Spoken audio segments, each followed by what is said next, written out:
میں نے ایک دن خواجہ صاحب سے پوچھا، ہمارا نصیب اگر تحریر ہے تو پھر دعا کی کیا ضرورت رہ جاتی ہے؟ وہ مسکرائے اور دیر تک میرے چہرے کی طرف دیکھتے رہے۔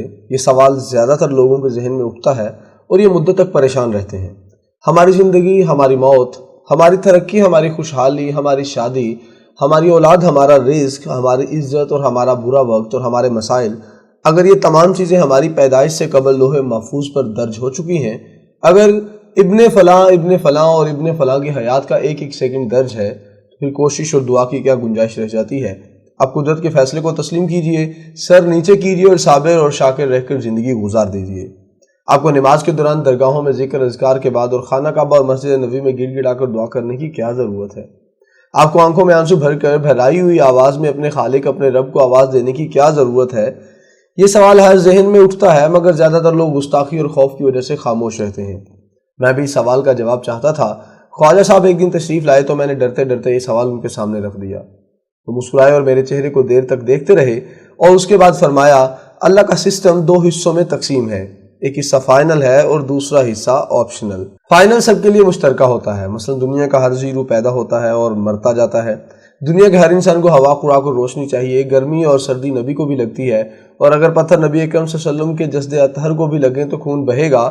نبی اکرم صلی اللہ علیہ وآلہ وسلم کو بھی ڈر اور خوف کا احساس ہوگا اور ولی بھی اس سے مکمل رہائی نہیں پا سکے گا۔ درجہ حرارت 50 سینٹی گریڈ سے اوپر جائے گا تو ہر جاندار کی سروائیول خطرے میں پڑ جائے گی۔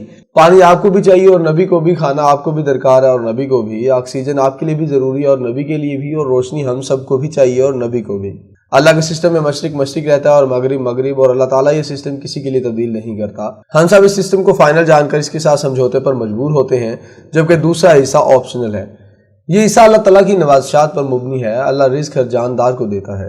یہ فائنل ہے، لیکن اس رزق کی کوالٹی اور کوانٹٹی کیا ہوگی یہ اللہ کی خصوصی نوازش میں آتا ہے۔ ایک انسان گاؤں میں نہر کے کنارے پانی میں بہتا ہوا تربوز توڑتا ہے اور کھول میں منہ ڈال کر تربوز کھا جاتا ہے، یہ رزق ہے۔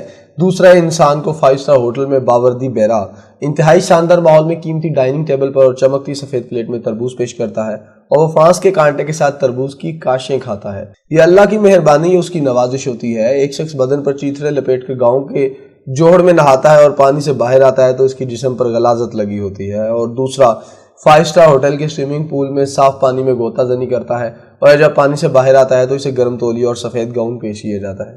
یہ اللہ کی نوازش، یہ اللہ کی مہربانی ہوتی ہے۔ ایک شخص رزق، دولت اور ضرورت کے لیے در در بھیک مانگتا ہے، جبکہ دوسرا شخص کاغذ پر دستخط کرتا ہے اور درجنوں غریب امیر ہو جاتے ہیں۔ ان پر زندگی کی خوشیوں کے دروازے کھل جاتے ہیں، ان کی اندھیری زندگی چمک اٹھتی ہے۔ یہ اللہ کی خصوصی نوازش، خصوصی کرم ہوتا ہے۔ ہم سب بیمار ہوتے ہیں، ہمیں چوٹ لگتی ہے اور ہم لوگ مسائل میں الجھ جاتے ہیں، مگر ہم میں سے کچھ لوگ جلد صحت یاب ہو جاتے ہیں، کچھ لوگوں کے درد جلد ختم ہو جاتے ہیں اور کچھ لوگوں کے مسائل بہت جلد حل ہو جاتے ہیں۔ کیوں؟ کیونکہ ان پر اللہ کا خصوصی کرم، اللہ کی خصوصی نوازش ہوتی ہے۔ یہ آپشنل ہے۔